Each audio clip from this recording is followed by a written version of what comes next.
Vous écoutez Europe 1, il est 9h30. Le journal des médias avec Guillaume Janton. Bonjour Guillaume. Bonjour, à la une ce matin, D8, mise en garde suite à l'affaire de la gifle de Joey Starr à Gilles Verdez. L'Eurovision va accueillir une grande star internationale samedi soir et Florence Foresti bientôt en prime sur TF1. Et on commence avec D8, mise en garde suite à l'affaire de la gifle de Joey Starr à Gilles Verdez. Le 19 avril dernier, en direct d'En touche pas à mon poste, le rappeur et juré de Nouvelle Star Joey Starr avait giflé le chroniqueur Gilles Verdez. L'incident avait provoqué de nombreuses réactions chez les téléspectateurs, alors très nombreux à se plaindre auprès du CSA. Après avoir examiné attentivement la séquence, le CSA a décidé de mettre en garde D8, regrettant que cette provocation ait été diffusée en direct et que l'animateur de l'émission ait pu faire part de son envie de représailles. Le CSA ajoute qu'il déplore que les responsables de la chaîne n'aient pas pu ou voulu assurer une véritable maîtrise de l'antenne. On reste sur D8 avec la chaîne qui va déployer un dispositif exceptionnel à l'occasion de la finale de la Ligue des Champions. Samedi 28 mai prochain, D8 va bousculer sa grille à l'occasion de la grande finale de la Champions League qui opposera le Real Madrid à l'Atlético Madrid. Au programme, une édition spéciale de Touche pas à mon poste avec Cyril Hanouna avant la fameuse rencontre, suivie du match dont D8 a récupéré les droits. Après le coup de sifflet final, Estelle Denis et l'équipe de Touche pas à mon sport prendront l'antenne pour débriefer de la soirée. Une soirée qui devrait offrir à D8 des records d'audience.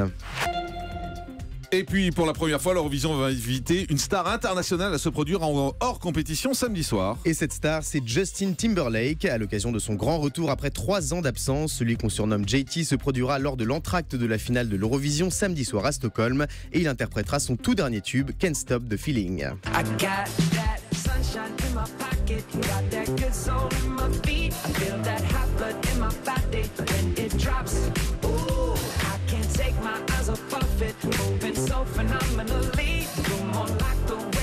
C'est le comeback du chanteur. Absolument, et pour son comeback, le chanteur américain va donc bénéficier d'une belle exposition. Rappelons que l'année dernière, environ 200 millions d'Européens avaient suivi l'événement. TF1 va consacrer un prime à Florence Foresti. Le 3 juin prochain, à 20h55, la Une diffusera le dernier one-man show de la tournée Madame Foresti, un spectacle enregistré à Lyon. Ce n'est pas la première fois que TF1 mise sur l'humoriste déjanté en prime time. En janvier 2014, 6,1 millions de téléspectateurs avaient ri à gorge déployée devant le dernier spectacle Foresti Party Bercy. Et TF1 qui va également diffuser une nouvelle édition de son grand concours des animateurs et une émission spéciale. Et oui, puisque le quiz de culture générale qui met en compétition des visages du petit écran fêtera ses 15 ans le 28 mai prochain à 21h. TF1 annonce de nombreuses nouveautés comme un mur d'images et des candidats surmotivés. Parmi eux, Jean-Pierre Foucault, Benjamin Castaldi, Alessandra Sublet, Thierry Beccaro ou encore Anne-Claire Coudray. Le grand show de Michel Drucker va revenir sur France 2 avec un nouvel invité. Et pour ce nouveau numéro diffusé le 28 mai prochain en prime, Michel Drucker accueillera Pascal Obispo à l'occasion du lancement de sa tournée. Plusieurs guests devraient faire une apparition, dont Calogero, Florent Pagny, Christophe Maé ou encore Natacha Saint-Pierre. Je peux même vous dire que ça a été tourné hier. France 2 va tester en prime son magazine L'Angle Écho. Habituellement programmée en deuxième partie de soirée, l'émission présentée par François Langlais débarque en prime time le mardi 31 mai prochain. Pour l'occasion, le magazine qui vulgarise l'économie s'intéressera à la guerre des âges. Et puis un documentaire inédit consacré à France Gall et Michel Berger, diffusé prochainement sur France 3. Le 30 mai prochain, en prime, Franck Ferrand s'intéressera au tandem mythique de la chanson française dans un documentaire inédit. L'occasion de découvrir ou redécouvrir l'incroyable parcours de France Gall et Michel Berger, un duo qui a marqué l'histoire de la chanson française de leur talent. Avec des chansons comme Si Maman Si, Ils jouaient du piano debout ou encore Résiste.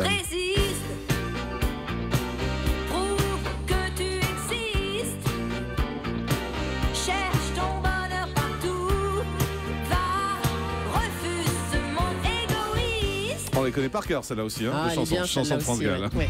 Jean-Marc Morandini sur Europe 1. D'accord, c'est gentil. Merci, mais je sais où je suis, c'est gentil. c'est bien.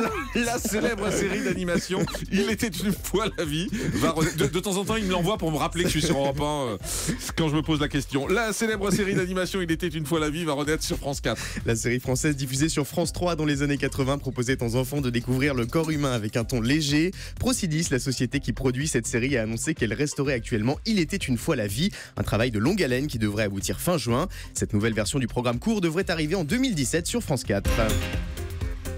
Et on termine. Non mais c'est n'importe quoi. Là ça part vraiment dans tous les On veut sens. utiliser tout ce qu'il y a dans les machines. Là, il y a des tas de jingles dont on ne sert jamais. Et on comprend pourquoi quand on les entend. On termine avec le chiffre du jour. Quelqu'un s'est assis sur la régie, je pense. 82 € brut, c'est le montant du cachet journalier que touchent les figurants de Plus belle la vie sur France 3. Un job qui consiste par exemple à se faire filmer en arrière-plan en train de traverser la place du Mistral en compagnie d'un gentil labrador. En revanche, un vrai rôle dans la série est rémunéré entre 450 et 700 € brut par jour. Des chiffres révélés par Le Parisien ce matin. Merci beaucoup Guillaume.